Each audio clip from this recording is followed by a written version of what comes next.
Ayan, nauna kasi ang yabang. Si Torre, humingi na ng pasensya. Bait talaga. Naalala niyo po na itong nakaraan, yung pinagyayabang niyang 3 minutes daw, andyan na kaagad yung pulis, tatawag lang sa 911. Nako, umpisa pa lang, marami nang hindi naniniwala dyan. Ngayon, eto na ang paliwanag niya. Eto na, at humingi siya ng pasensya. Kawawa naman. Intindihin natin yan. Kasi talagang magpapansin yan. Sa 2028, tatakbo daw yan. Senador ba? Sana. Sorry ha. Eto. Sa post po ng unofficial Ronald Bato de la Rosa Solid Supporters, Torre, humingi ng pasensya dahil hindi agad masagot ang tawag sa 911. Paano yung 3 minutes na yan na sinasabi mo kung hindi naman masagot agad? Nananawagan si PNP Chief General Torre na huwag naman sanang batikusing mabuti ang kanilang 911 hotline dahil lamang sa hindi agad nasagot ang kanilang tawag. Emergency nga, di ba? Alangan naman emergency, tapos tatawag, hindi nasagot. Alangan naman matuwa pa yung tatawag sa inyo. Emergency po, sir. Ayon kasi kay Torre ay may ilan na nagrereklamo na umabot sa 10 ring bago sagutin ang 911. May mga kritiko na nagpalabas, pinagdemohan tayo dyan, bakit daw 10 rings? Dahil sabi ko nga, 3 rings, masyado naman kayong perpekto. Ikaw yung nagmayabang. Hinahanap lang yun kung saan na yung pinagyayabang mo. Ngayon, hindi naman pala totoo. Tapos ngayon sasabihin mo, masyado naman kayong perpekto.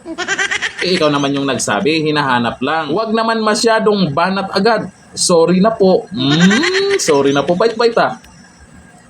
Na-late kami ng 20 seconds. Pasensya na po. Sa susunod gawin namin talagang 10 seconds. Dagdag pa ni Torre. Bait-bait naman ito. Dapat naman kasi hindi muna mauna yung yabang.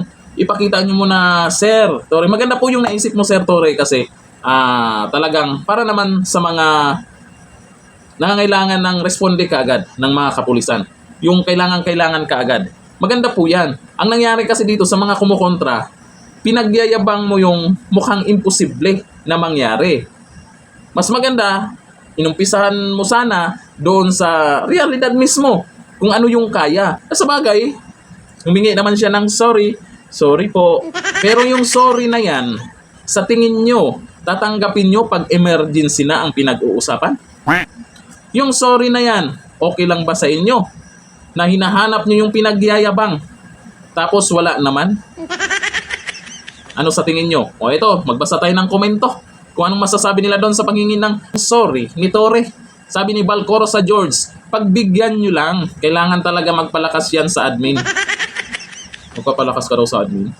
Sabi ni Emerita Manatad, hambog pa more. Ayan na nga ang napapansin po natin nag-uumpisa kasi scambogan Sabi ni Lubag, sabi ni Lu, emergency hotline means emergency. Ano pa dapat ipaliwanag? Yun nga yung doon. Kailangan bang mag-sorry na lang dahil hindi nagawa yung pinagyayabang? Dapat tuparin nyo.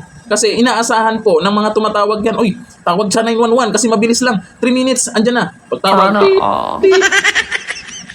Yun nga lang. Sabi ni Inday Gear, hambog, asa na 3 minutes mo? Ayun yung hinahanap po nila. Sabi ni Ryan Rhapsody, sa 2028, tatago na yan. Bakit magtatago? Matapang yan. Sana. Bakit sa 2028? Kung iba na yung Pangulo. Kung si BP Sara, magtatago ba yan? Sabi ni Mike Rosal, nauuna kasi ang yabang. Yun po yung nakikita po ng karamihan. Opinion po ng karamihan niya na mayabang siya. Wala namang masama sa magiging mayabang kung merong pinagyayabang. Hanggang dito na lang. Thank you. Bye-bye.